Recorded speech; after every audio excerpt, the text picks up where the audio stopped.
हर family से मिला, हर लाश उठाए, कभी कोरोना नहीं जाना, क्योंकि मौत सत्य है, इसलिए डर असत्य है।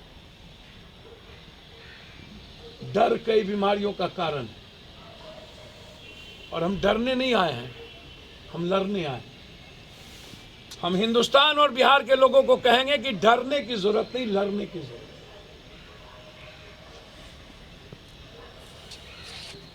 जैसे राष्ट्रभक्त और राष्ट्र प्रेम में अंतर होता है ना,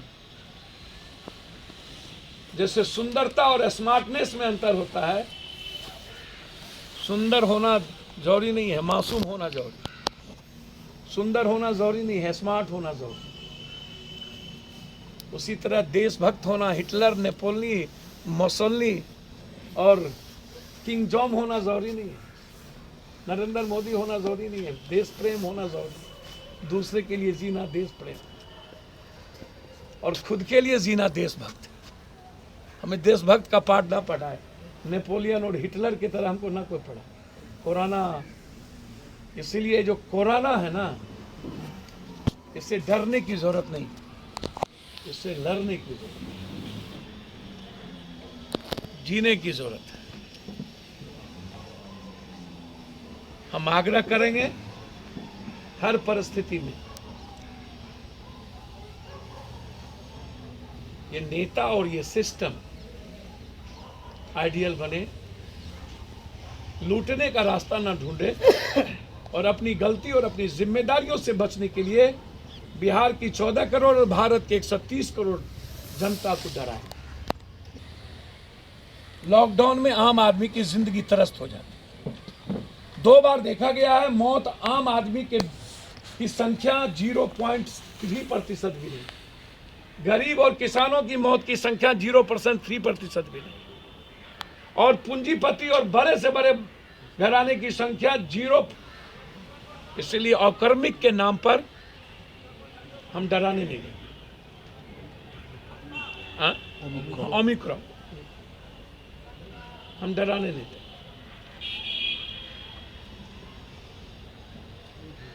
इसलिए फाइट करेंगे, तैयारी है।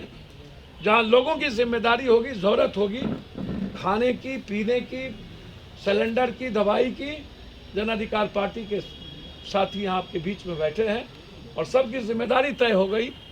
कौन दवाई पहुँचाएंगे, कौन सिलेंडर पहुँचाएंगे, कौन खाना पहुँचाएंगे, तैयार। हमारी टीम तैयार है। सरकार के पास कुछ हो न हो, पप्पू यादव थे। आक्रमिक से ज़्यादा मौत यदि लॉकडाउन लगाया गया तो भूख, बेरोजगारी और गरीबी से हो जाए, मजबूरी में हो जाए। आप हिंदुस्तान के मिडिल क्लास और व्यापारियों पर और हिंदुस्तान के इकोनॉमी के निर्माण करने वालों पर आप वार कर रहे हैं। लॉकडाउन बिल्कुल नहीं लगनी चाहिए। कोई आप परहेज करें, आप व्यवस्था करें। लॉकडाउन थोप के सरकार और नेता छुट्टी पे नहीं जा सकते, अपनी जिम्मेदारी नहीं ले सकते, और कुर्सी पर बैठ करके कोरोना के नाम पर बजट का पैसा, टैक्स का पैसा आप लूट नहीं सकते। जहां भी ऑक्सीजन की जरूरत पड़ेगी, दिल्ली में भी 350 सिलेंडर, फिर नई दवाई की कोई आ जाएगा, अब ये दवाई चाहिए, आप 15 दिन के बाद देख लीजिए दवाई चेंज हो जाएगी। तो इन सब कुछ के पीछे ड्रग्स माफिया, जो वर्ल्ड हेल्थ सेंटर है उसके पीछे जो ड्रग्स माफिया है, वो पूरा का पूरा आक्रमण, इंसानियत और मानवता पर आक्रमण। यदि ड्रग्स माफिया और दुनिया को चैलेंज करता हूं मैं, है कोई नेता और कोई आदमी, डॉक्टर, मुझको जहां कहे मैं जाने को तैयार हूं, और मुझको आक्रमिक और कोरोना ला के दिखा दो। द्वारा चर्चा, वहां कोरोना नहीं है। जहां लाखों की भीड़ है वहां कोरोना नहीं है। जहां चुनाव पहले हुआ तब तक कोरोना नहीं था, चुनाव खत्म हुआ तो कोरोना हो गया।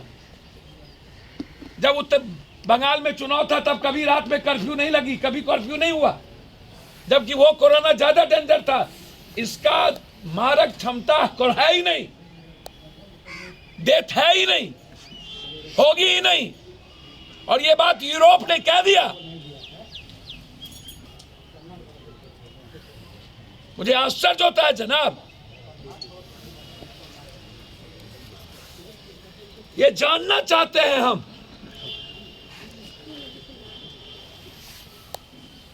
कि आखिर ये परिस्थिति पैदा क्यों हो रही है,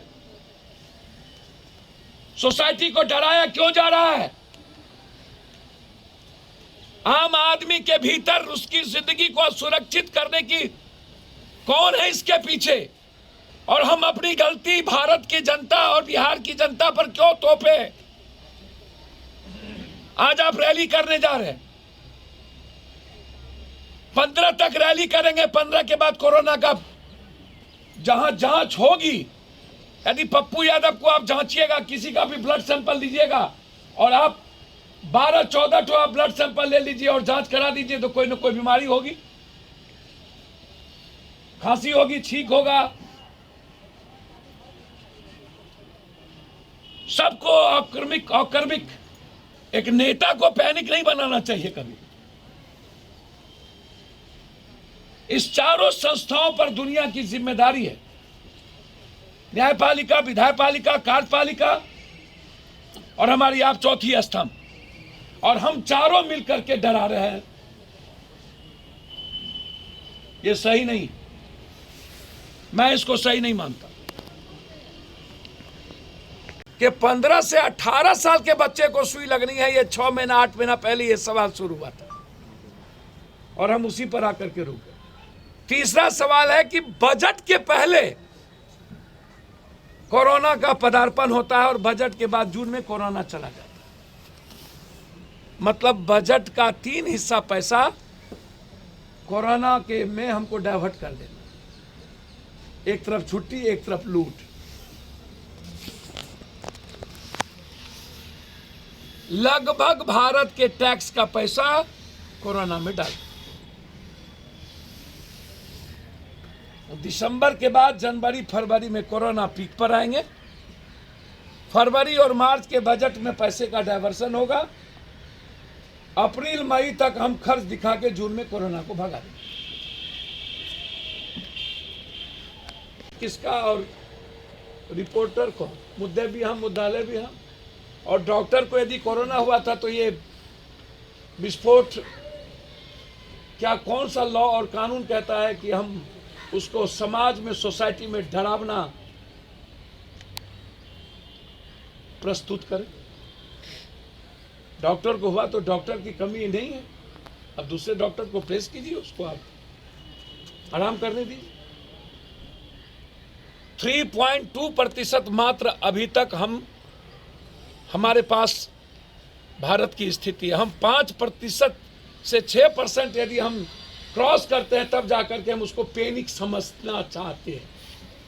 तो जब अभी 3.2% भी हम भारत में हैं, ये स्थिति नहीं है, फिर इतना डरावना इस बार, और WHO भी शुरू कर दिया और हमारे बड़े बड़े एक्सपर्ट भी शुरू कर दिए। तो जब हमारा रिपोर्ट कहता है कि अभी हम 3.1 और 2 भी नहीं क्रॉस कर रहे हैं और 5 से 7% क्रॉस करेंगे तब जाकर के हम गंभीरता को समझने का प्रयास करेंगे। आइडियल है